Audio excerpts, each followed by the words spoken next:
आला नाही पण नाव ऐकून होतो आणि कधीतरी योग येईल आणि ते राहत्यात कानडी मळा शिन्नर येथे. तर कधी जर सेवेचा आम्हाला लाभ भेटला तर जरूर ऐकल. आता भरपूर महाराज मंडळी माझ्या ओळखीची महाराष्ट्रामध्ये संगनमेर खाली निफाड भागातले महाराज लोक येतात.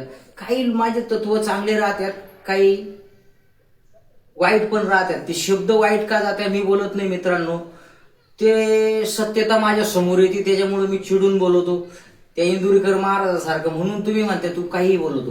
काय होतं माहिती का, ज्यावेळेस झाड तोडायचंय ना त्यावेळेस झाडाची चोपडी करून नाही चालत. ज्यावेळेस तोडायचंय त्यावेळेस घाव घातलाच पाहिजे. ज्यावेळेस घाव बसल त्यावेळेस झाड तुटल. ज्यावेळेस वाईट लोकांना समाजातून तोडायचे त्यावेळेस निबार बोलण्याचा घाव घातला तर ते तुटतील, नाही तर तुटणार नाही. धन्यवाद. रामकृष्ण.